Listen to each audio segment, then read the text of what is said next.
thing where the thing spirals, and I don't know if we're live.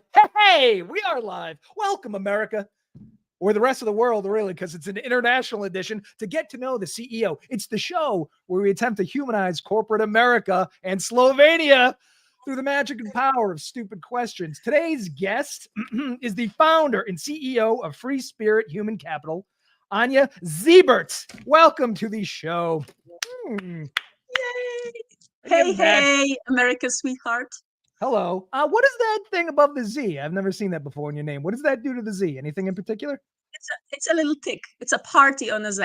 Okay, yeah, I like that. It's nice, nice. Okay, so are you ready to bare your soul to the country in the world with the 5 questions of doom? I did so many times. So like, just hit me with your best shot. This is one more time. All right, I'm just gonna go over the questions real quick. It's your 3 favorite bands, your 3 favorite movies, although you did like 10 movies, your 3 favorite books, your death row meal, and your favorite quote. So we're gonna start now. I will say this. It's been a long time since anyone's filled this out and has done 0 answers to the questions that anybody else has done. These have never appeared on anybody's list ever. None of them. You have gone 12 for 12, whatever it is. You've crushed it. Here's the other thing. You and I have talked. I think we get along pretty well. We could not be further apart on everything that you wrote down, with the exception of one movie. Okay, so let's go over your 3 favorite bands. Number 1. Simple Plan. This is they're pop punk, yes, Canadian. The lead singer's name is Pierre Bouvier, which I think is the most French Canadian name in the history of French Canadian names. Why do you love A Simple Plan? It's simple answer, because my son loves them and we are listening to them all the time. And it's like, it's like, oh, tell me a joke. I don't know. In this moment, I don't know. There are so many. It's like, oh, tell me your favorite band. Oh, I don't know. Like every hour I listen to different music. So it's like, okay, Simple Plan. Me and my son, we are singing this, listening to this. They have like this Disney soundtrack. It's fun. So the Disney soundtrack is I'm Just a Kid on something, because when I was doing the research, I played I'm Just a Kid, and my 8-year-old son was singing along in the other room, and I was like, how the hell do you know this?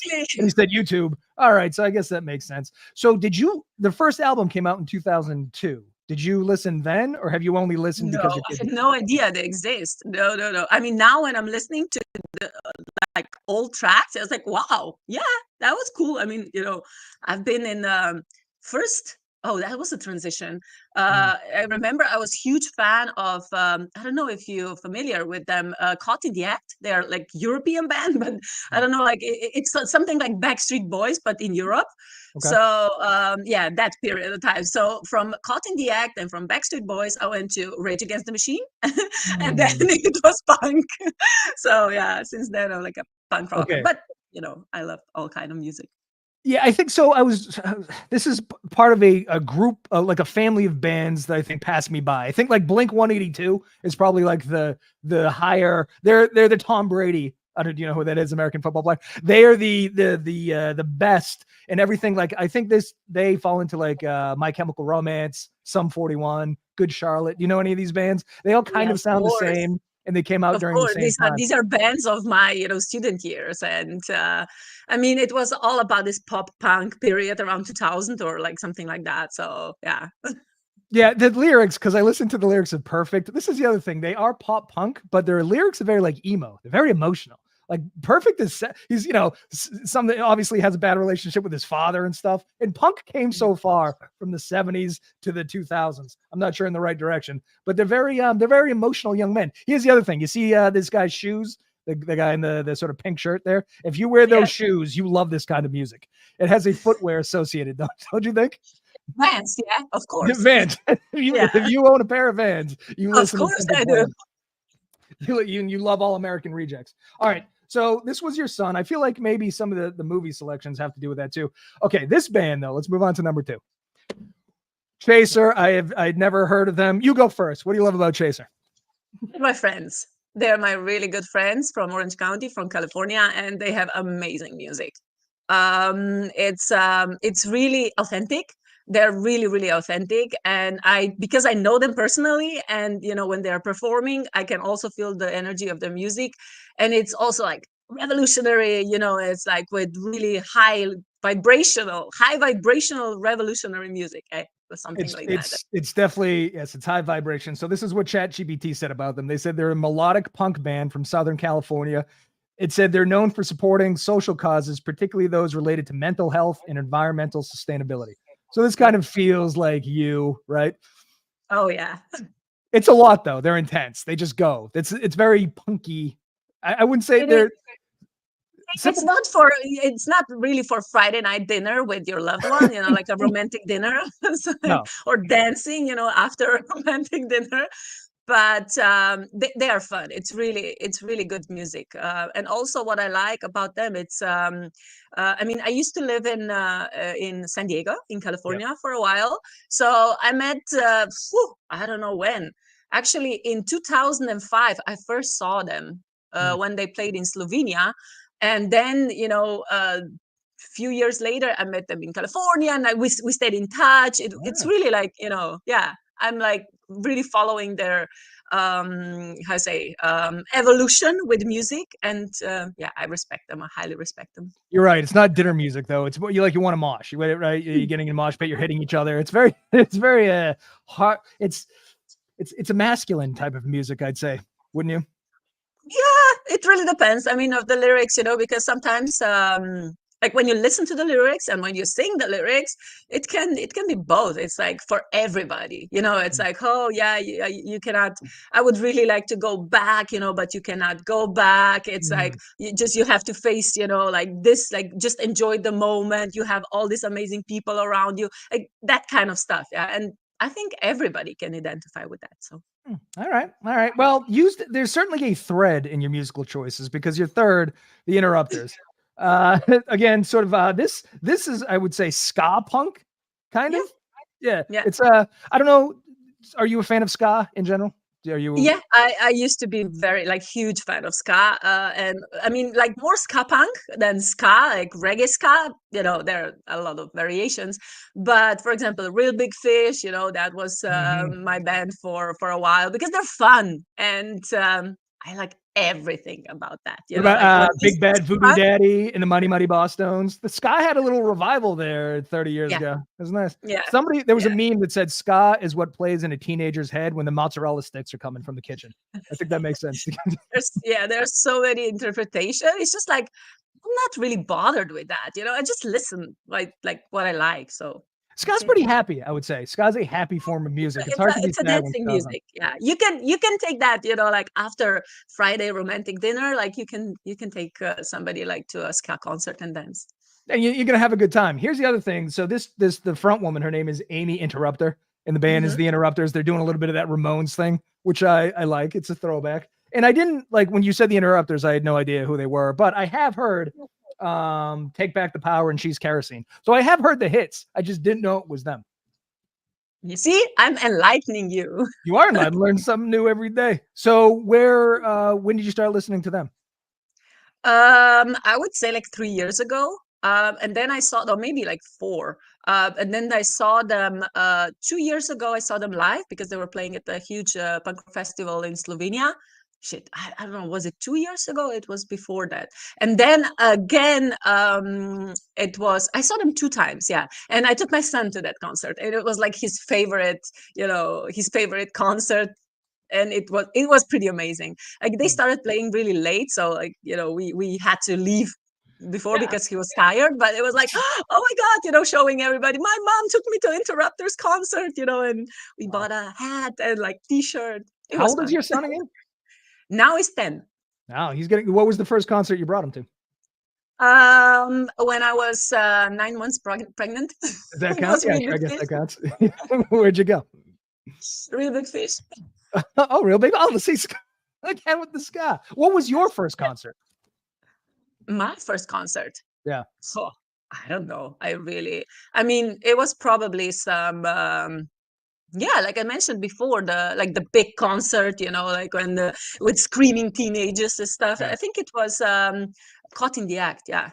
Okay. You check them out. Like they're I don't even know like how could I listen to that, but it was like at that time they were really really popular, and I was so in love. I was like obsessed, like teenager, like I think with the three guys, and Mhm. all three of them turned out to be gay. So it's like, oh, my dreams were crashed. Those boy band guys, a lot of them turn out to be gay. I'm not passing judgment. It's still, well, listen, I'm not passing judgment. Yeah, they sing and they dance still very look good. well, which is usually, Yeah. straight. I can't do either.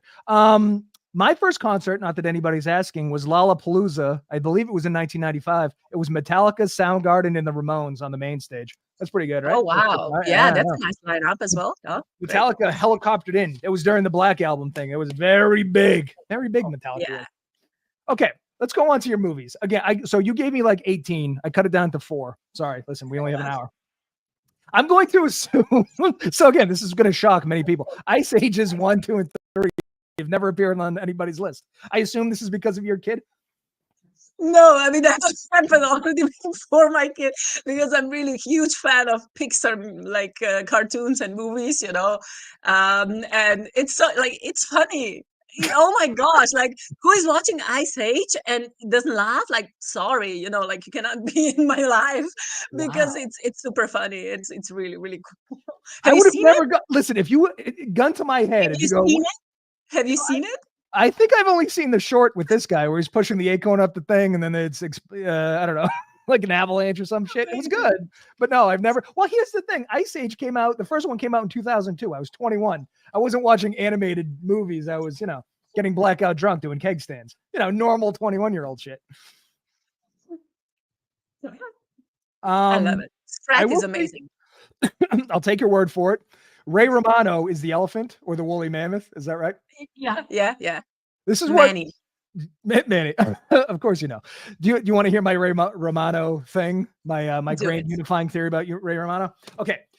Some people hate things, and that's fine, but the best of anything is good. And the analogy I always use is you could hate hot dogs, but the best hot dog in the world is goddamn incredible. I haven't had it, but I'm sure it's, you know what I mean? Like the best of anything is incredible. Everybody Loves Raymond is a family sitcom. And while you may not like sitcoms, Everybody Loves Raymond is perfect. It is a perfect sitcom. I don't know if it translates to Europe, but there's a documentary. So one of the writers, the head writer, Phil Rosenthal, he has a show on Netflix called Somebody Feed Phil. He brought Everybody Loves Raymond to Russia to get like a Russian family to do the same sort of idea. And it fell flat entirely. Like they just didn't get the humor. They had to rework the entire family. Nothing made sense. They didn't like a weak star. Like Ray in the show is kind of weak. He gets pushed over by his parents. Russians hated that, rejected it. I just find it fascinating that humor, like music obviously translates. I think the whole world loves Led Zeppelin, but no, the Russians hate Everybody Loves Raymond. That's really surprising because in Slovenia, of course, we had that show and my dad was obsessed with it, Oh my God, it's and so every time, good. hey, Anja, come, let's see, let's watch. And we watch it together. And yeah, it was incredible. Like they're crazy. Yeah, they're it's the really perfect family sitcom. The dynamics cross. Oh, it's just it's perfect. Anyway, that's what I got out of Ice Age. Okay, right. What's the brother's name? Ray and the big giant Frankenstein looking guy. The police officer, yeah? The policeman. Yes. Well, the last name's Barone. It's Ray Barone, and okay. I don't know it. What is his name? Just audience, if they're watching. Yeah, somebody tell me what the brother's name is, and Everybody Loves Raymond. It's going to bother me for the rest of my life. Okay. This next movie, okay, this is it, right? About a dog. Can you give us the synopsis of this, please? Oh my gosh, like I was bawling my eyes out like with this movie always, because my first movie about dogs was Lassie. Yeah, when I was really, really, really young, when I was, a little girl. And because of that movie, then we got a collie. Yeah. She was in our life for like 12 years or something like that. And then, it was, oh my gosh, what was the name? I think it's like Marley and Me. Marley and Me? Jennifer. Yeah. Oh my gosh.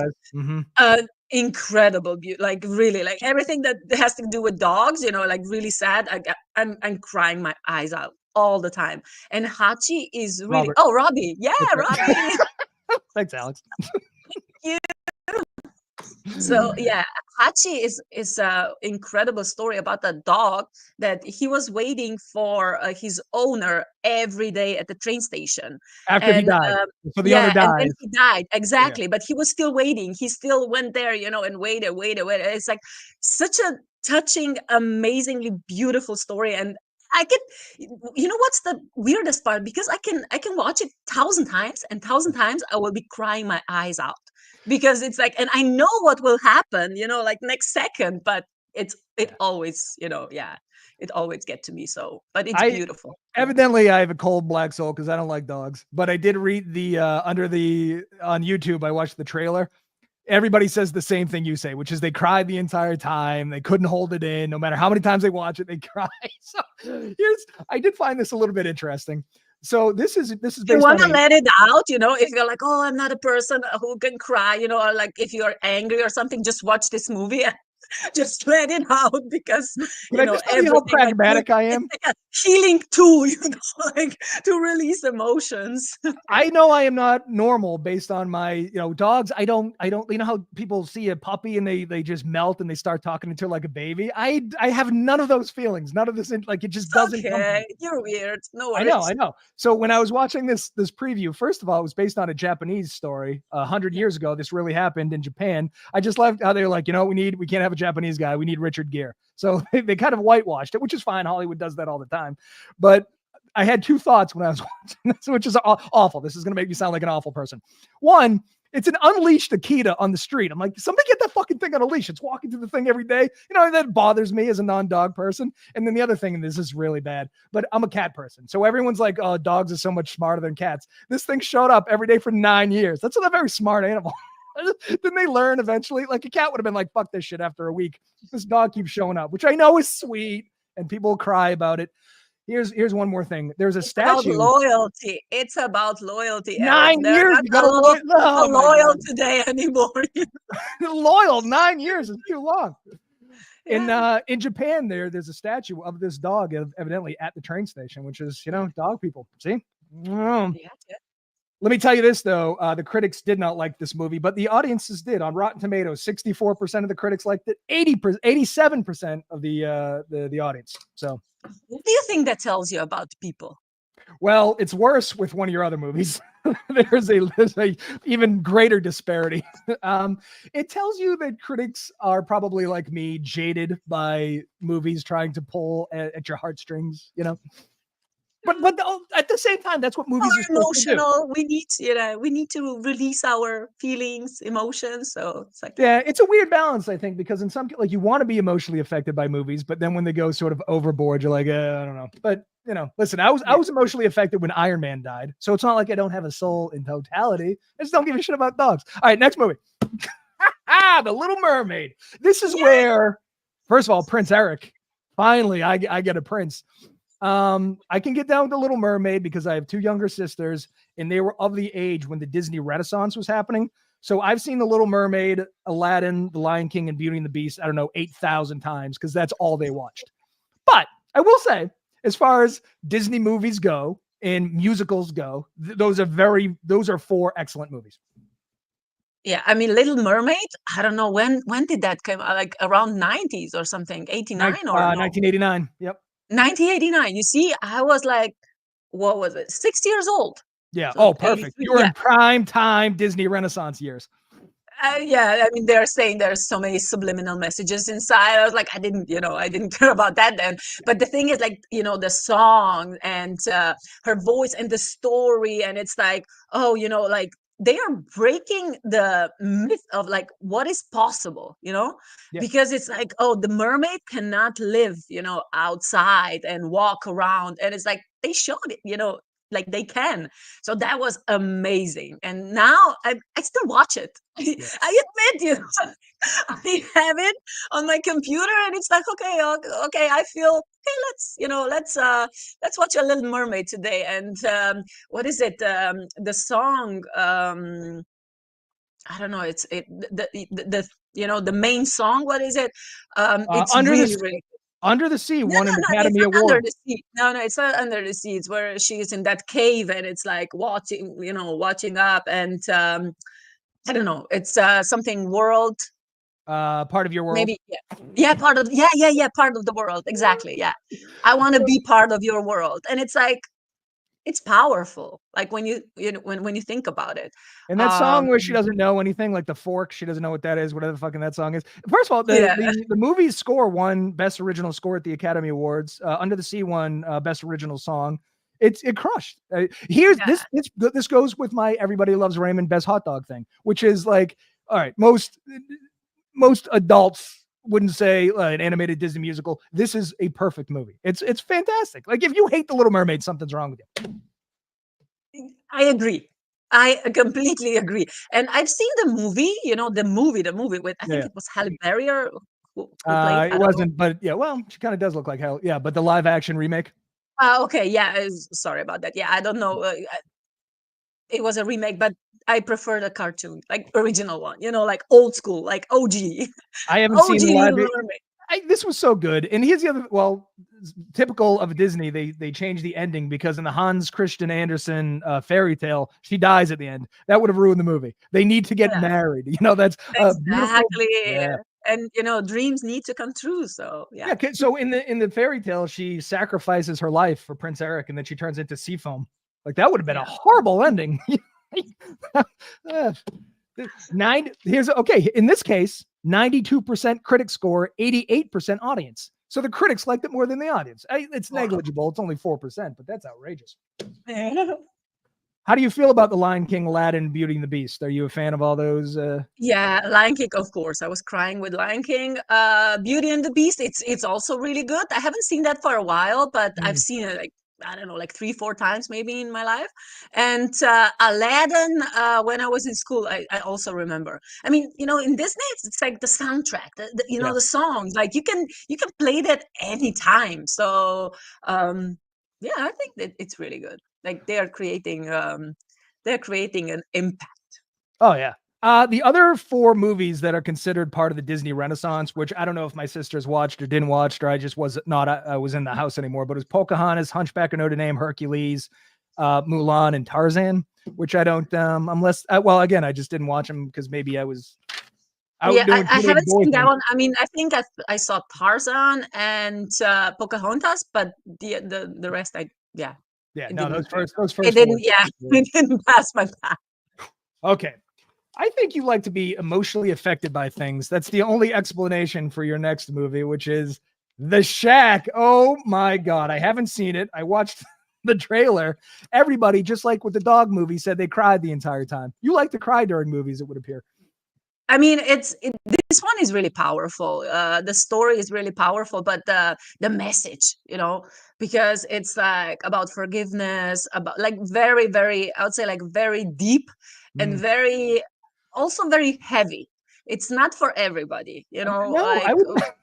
Yeah. Now that I have children, I would never watch this. So it's about this guy's kid gets murdered while they're out on a family vacation somewhere in the woods. This is what I'm getting from the trailer. Somebody kidnaps the daughter, brings her to the shack, murders her. And then years later, he gets invited to the shack from a mythical being. As it turns out, I don't know.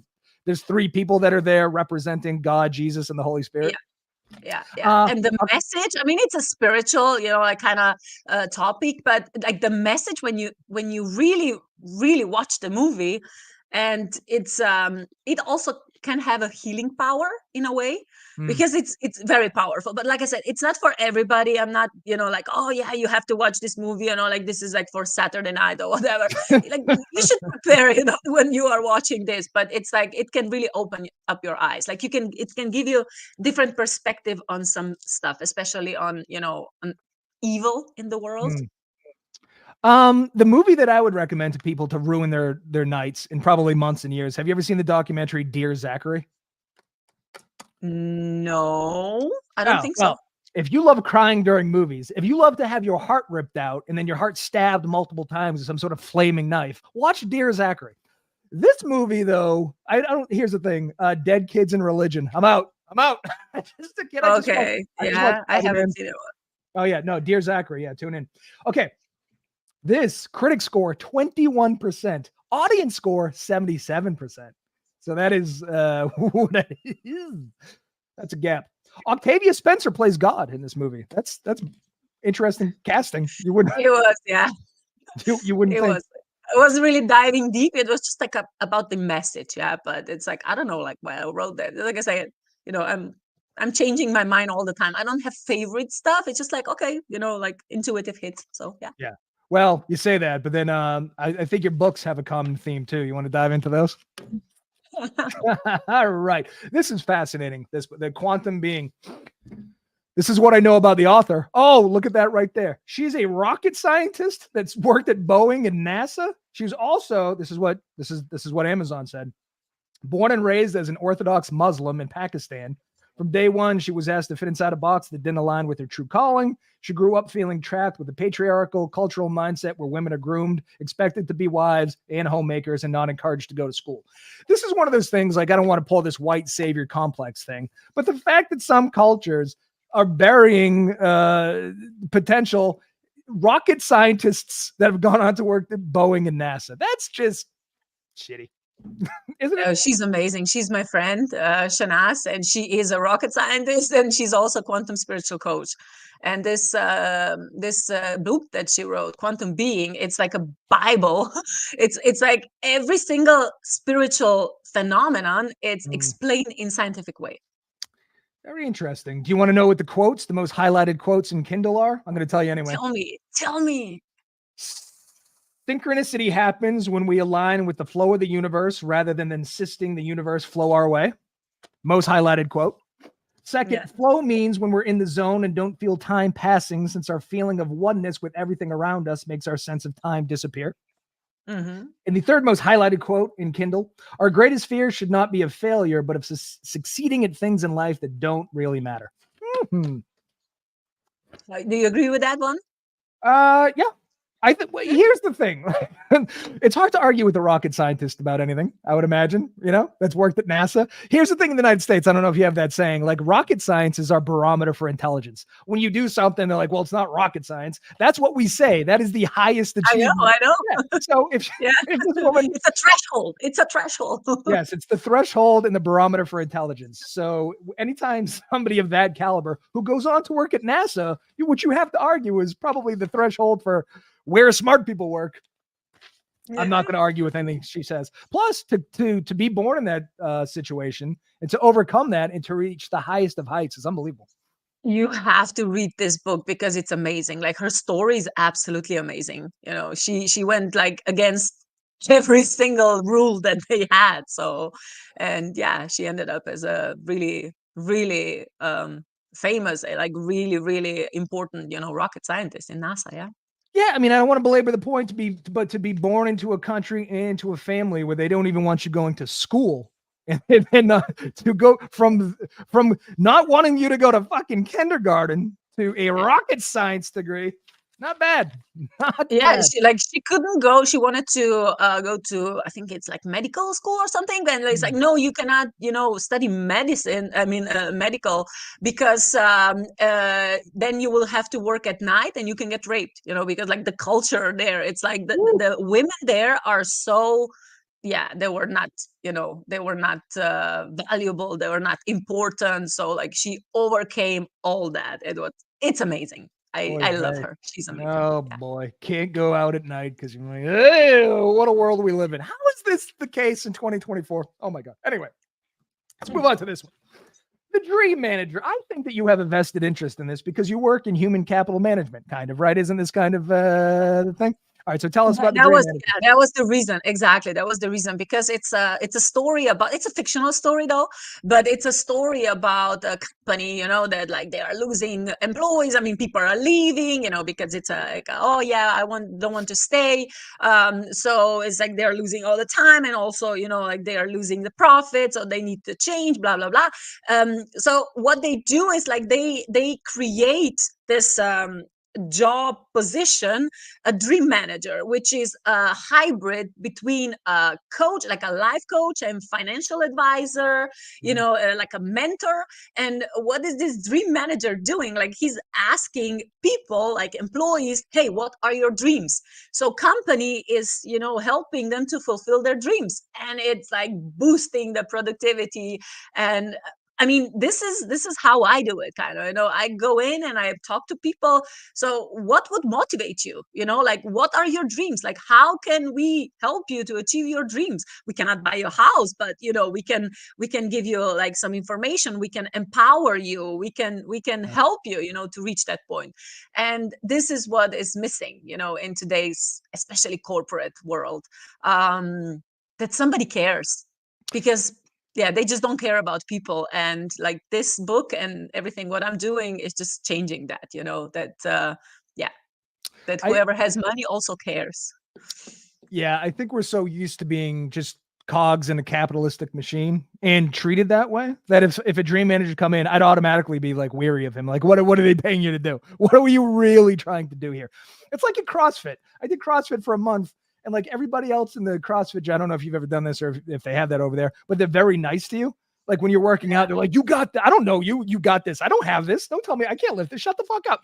Because in normal gym scenario, everybody puts their headphones in and just fucking works out. And CrossFit, they're very nice, but I get freaked out by that. So if somebody, I own the company, but if I had one of these guys, I'd be like, this is weird. My point is, it's an odd world we live in where if somebody's nice and really pays attention to you, it's kind of freaky, Yeah, it's like you start like, hey, what is your agenda? Like it is kind of sad. Yeah, especially like if you try to be nice, it's like, hey, I don't trust you. What is your agenda? You must have something, like I know, whether it be at the gym or here. Yeah, it's like if people are nice to you, you assume they're trying to fuck you somehow. Here's the other thing. There's something about work-life balance in this book. Work-life balance is something that fascinates me because I don't know if you know this, Americans vacation less than anybody else in the industrialized world. And we beat Japan by a wide margin. We have zero work-life balance as in contrast to everybody else on the planet. We talk about it all the time, but nothing ever gets better. I just find that fascinating. We've been talking about work-life balance as something I'd say for like 30 years. And we're not achieving it. We worship the grind and the hustle and waking up at 4 and taking a cold shower and journaling and then working for 18 hours. It's bizarre. And you know what's also bizarre? If we compare, for example, Slovenia and United States, I know that how is it called? Like when a woman gives birth to a baby, so it's like maternity leave or something. Yeah. You have like what, a month or something like. So it's not mandated. The company doesn't have to give you an hour. We have 1 year and it's amazing, and sometimes people, they're just like, oh, I just had one baby. Oh, I don't want to go back to work. I'm gonna have another baby. So it's because you're talking about being cogs in a capitalistic machine. That's all Americans are, and we don't realize because we have Stockholm syndrome. Michael Moore's documentary, I believe it was Sicko, where he goes to France. I think France, and I could be wrong about I'm going to be macro right about this. They give you something like a year, and they assign you a nurse to help you raise the child, for, I don't know if it's a couple hours a day, but it's something. Oh my God, because you have to go to work. Well, no. In France, not only are you sitting at home and getting paid, but they also give you help from a medical professional. Oh, okay, yeah, okay, I get it. And he proves that even in the United States, we don't have that. Access to medical advice helps with infant mortality, but we don't give a fuck. Like we are just cattle. And every other country, without exception, every other country treats their people better in this way. And we're not even close. And and we talk about work-life balance. All we are is our cattle to pay taxes. Okay. But we bought into this. We don't want to be that. We don't want to be that anymore. Yeah. Well, it's to the people. There's no hope for Americans, but this is what I get out of the Dream Manager. It's great for the rest of the country. I'm glad. Okay, this one, I think you might have a little bit of vested interest in picking this one too. Why would you pick Rattle Awake, the Writers and Poets Edition? Oh, I just put that in because it's my promotional material. Okay, yeah. My story is inside, so I was like, yeah, I'm just gonna do it. Your story's inside this. So this is what the Amazon thing said. It said, what you were about to read are shook moments that completely change the writer's perspectives about themselves and life, given the impact of dramatic and unexpected shifts each of us have experienced in these unprecedented times of great change. Do you have a singular shook moment that changed the way you view life? Not only one. Oh, many. A few of them, yeah. And in this book, I think, what is the chapter name? It's like Uprising of Free Spirit, I think it is. I'm actually writing about last 5 years of my life. So in 2020, when I started my company, until today, and how I was evolving, and also like my perspective and my battles and everything. And, this like really, really strong feeling for liberating myself and others, from from this mindset limitations. Yeah. Nice. And so there are many. This, I believe, is the ninth. Is it one of 11 books? Is that what the thing is? How Yeah, many I are think in now the there series? are already 11. Yeah, yeah, yeah. And And readily it was really available. cool. You know what was really interesting about this book? This woman, Lonnie Ray, yeah, she invited me. I was like, "Hey, do you want to be a part of the book?" I was like, "I never thought about that."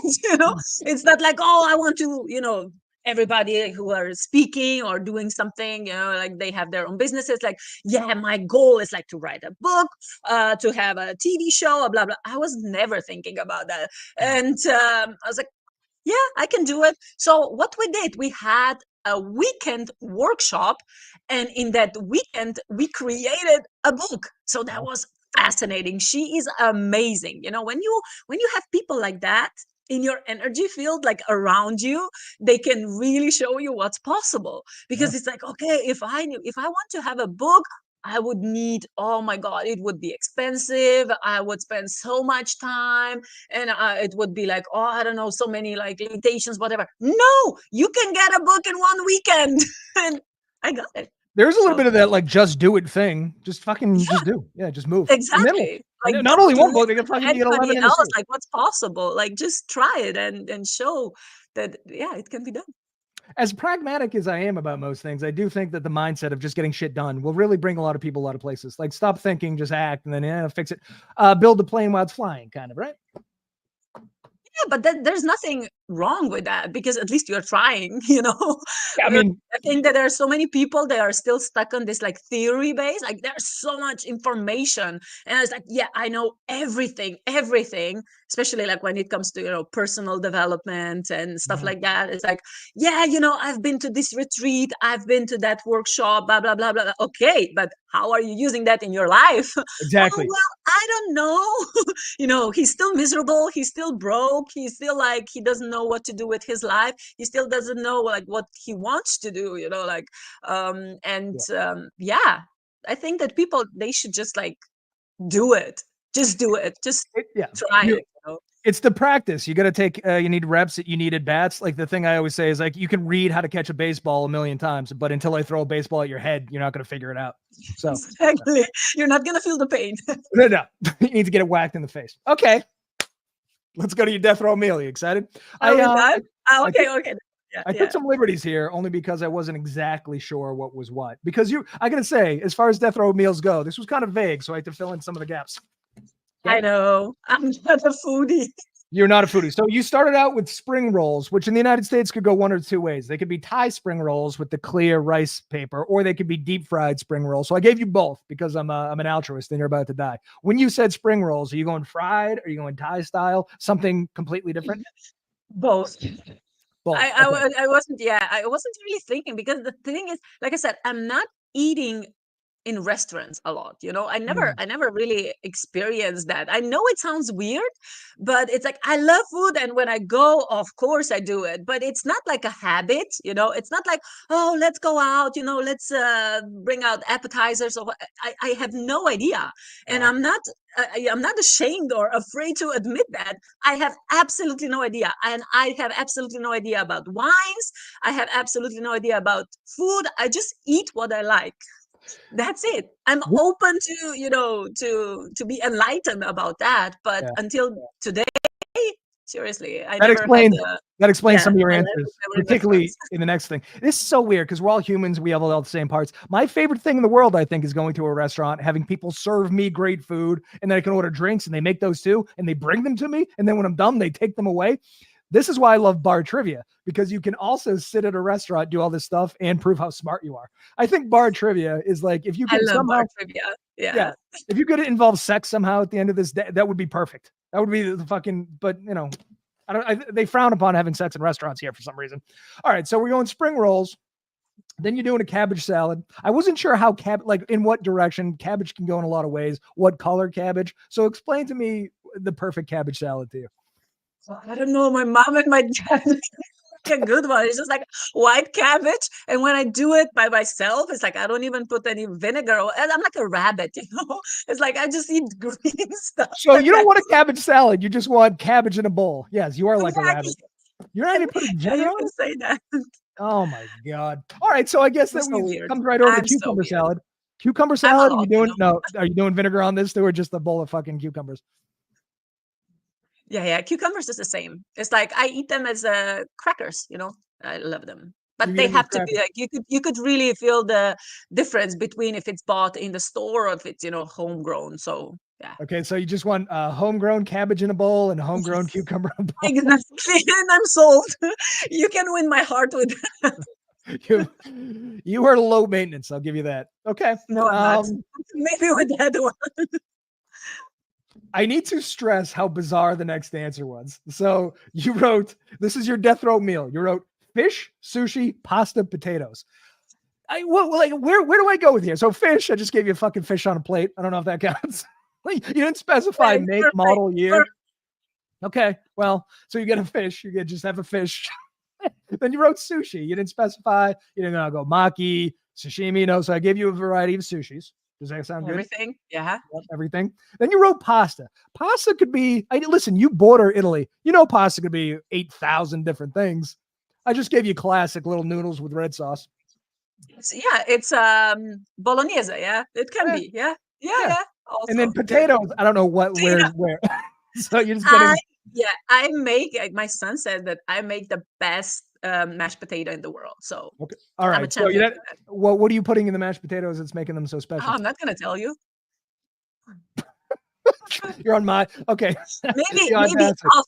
Maybe after off air. Okay, yeah, no, you can't tell the public about your secret mashed potato recipe. So fish, are you cool with just a grilled fish? Did you want anything in particular? A salmon, a swordfish? No, yeah, salmon. Salmon is also good, of course. But this one, I don't even know. Like, I don't know the name of the fish. Neither do I. I put in fish, and I think that was the first Google image that pops up, and I was like, that looks nice. Not a bed of tomatoes. Fish is the only thing you can serve the entire thing. If you were to order a steak and they give you a cow, that would freak people out. But fish, you can do the eyeballs and everything. Nobody gives a shit. Well, I leave the head and the tail. Yeah. Is there a lot of good sushi where you are? There are a few places. Yeah. My friend actually owns a sushi place. So basically he really makes good sushi. It's only a vegetable one, but it's really it's really good. But otherwise, like when I lived in California, in San Diego, I was addicted to sushi there. So and tacos because it was close to Mexico. We might have some synergy because the taco thing is fast. So we live, it's 2024. It's a global economy. Everybody's connected with the internet. But I read an article recently about a Japanese guy who went to Mexico to, hone in his culinary skills, had a taco for the first time, brought tacos to Mexico. This is within the past couple of years. Brought tacos to Japan.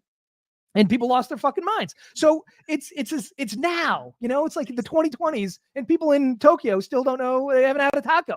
Thank God for this guy. That's fucking crazy, isn't it? Amazing. Yeah, I know. So I need to find some sort of cuisine, bring it to a country, and get rich. I think like in Slovenia, it's not really Slovenia. I think it's like it's like Bosnian. I think it's burek. Do you know? Like, have you heard of it? It's BURAK. Check it out. Like you have to check. You can do a whole show about it, and maybe find somebody on LinkedIn. Like to invite them, like from Bosnia or Serbia, and they will tell you like everywhere where they go.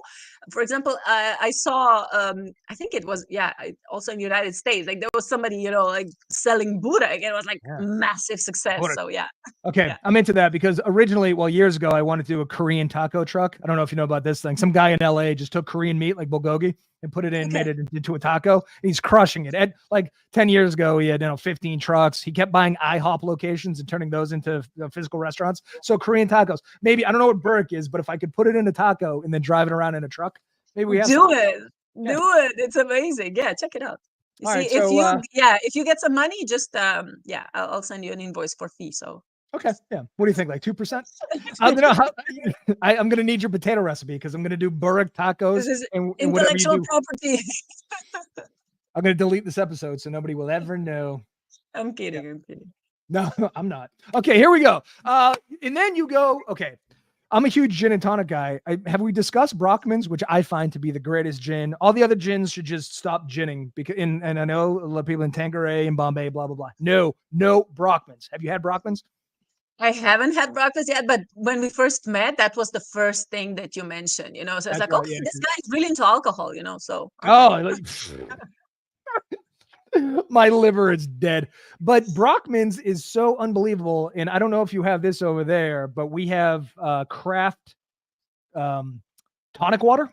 So Fever Tree tonic water, Brockman's gin, and a lemon instead of a lime. It's like licking God, assuming God exists. I'll put it on my list. See, here's the problem with Brockman's, though. I'm telling you, right now it's $25, which is dirt cheap.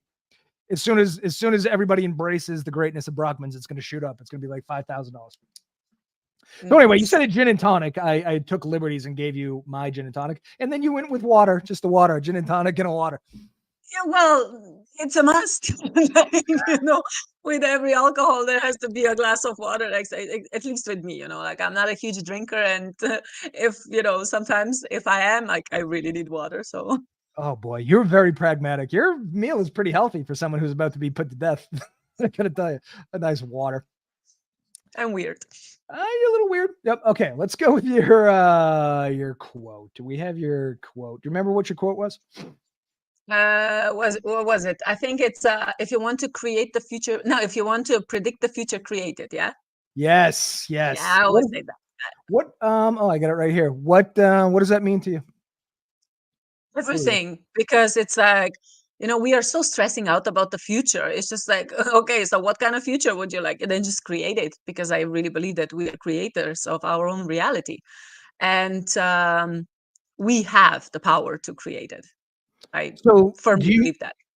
And so you don't believe in destiny? There's no, our story hasn't been written. I mean, destiny. We have free will. We have options to decide, and there are some stuff that are written in stars, and you can get this information. But I think that it's really like we are not here, to suffer. We are not here to I don't know, to just kill each other or whatever. Like, this is not the higher purpose, Yeah. Like, how I see it, it's like if you want something good in your life, then just like become that, and then it will appear in your life. Like, you can create it, you can really create it, because your perception and your reactions, they really are the foundation of the reality that you're living in. Yeah. And there are no rules, I mean, we subscribe to rules, but I think it's one of those things where you tie up a baby elephant to a chair, and then the rest of its life, it believes that it can't move the chair, even though it could.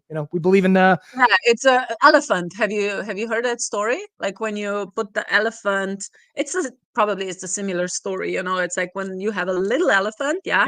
It was in a circus or something, and they put a chain, around his leg.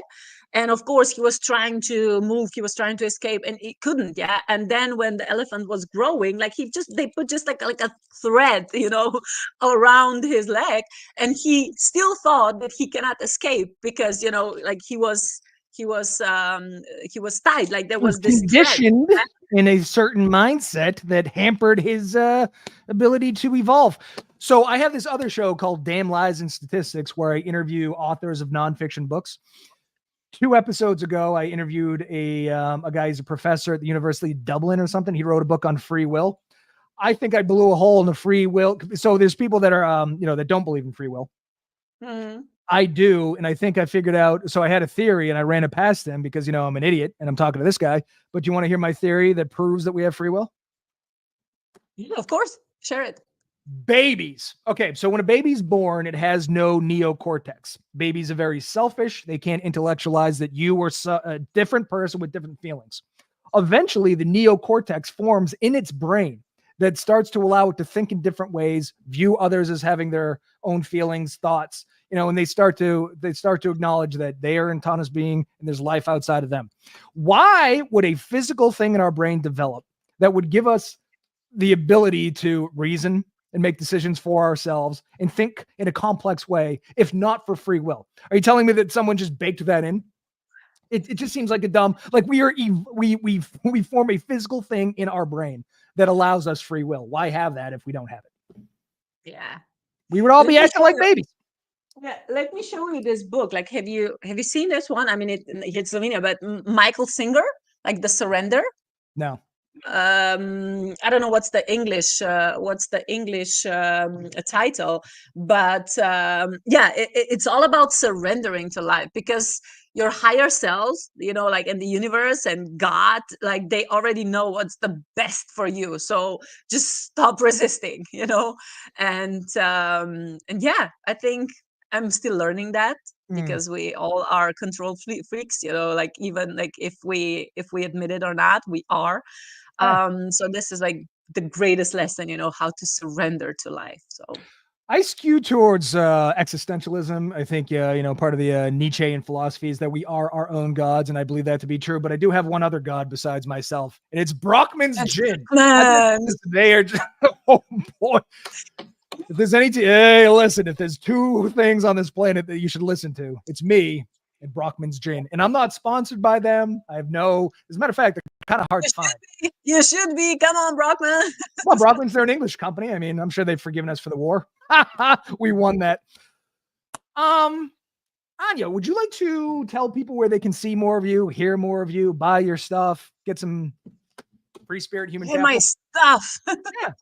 Yeah, of course. So we met on LinkedIn, and we were just discussing before this, you know, very pleasant conversation.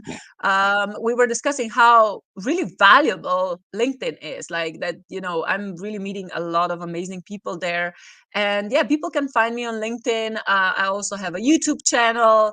I mean, I'm pretty much on every social media, but I'm not really using them. So whenever that, if they want to get in contact, like get in touch with me, they can find me on LinkedIn, on Instagram, Facebook, which is more like I'm communicating there in Slovenian language. Yeah. But yeah, the most, and TikTok now as well. Wow. Yeah, but mostly I'm using LinkedIn, because I think it's like a portal now, because people are awakening, and what I'm talking about, maybe not a lot of people are comfortable of, you know, discussing. And I just like to create this safe space, and you know, when each of us, when we gather, because there's so many other people who are creating these safe spaces, you know, and then when we gather, it's so powerful. And I can honestly say, like in 1 week, you know, I have like, yeah, 100 new, or like 200 new contacts. But Really? yeah, it's not, we don't even have to be connected on LinkedIn. It's just like, hey, I saw you on LinkedIn, and then we communicate on, I don't know, like mail, or you know, we have a WhatsApp, we exchange numbers, and we have WhatsApp chats or whatever. So yeah, it's not about the numbers, it's just like this intention and like who you want to meet there. And I think LinkedIn is waking up massively. Oh yeah, and we talked a little bit on this off air, but it is the one social media platform where you're allowed to talk to strangers, and it's normal. You would never do that on Facebook. That would be weird. Facebook's for people you know. LinkedIn seems to be for people you don't know. And again, I think LinkedIn has its problems. I think it's like a high school with no cool kids. Everyone's a dork, but you can go talk to people and meet new people, and not everyone. Well, we're not dorks. And apparently you can also send half naked pictures, you know, to random strangers, which also happened to me. I never send anyone anything. It's just like I got a message. Yeah. This is one of those things. The grass is always greener on the other side. You're getting half naked pictures and you don't want them. I'm not getting them. But if anybody would like to send me half naked pictures, I'll take them. I will hook you up. With well, I'm no member of a boy band, so it's going to have to be a specific. Anyway, stay open, Eric. Do me a favor. Can you stay in the green room? I'm going to log off the live though, so the public can get back to work. But thank you very much for being here. Yeah. After party. Yeah, we're going to drink some Brockman's. Yeah. All right. Goodbye, America. I'll be back tomorrow. It'll be great.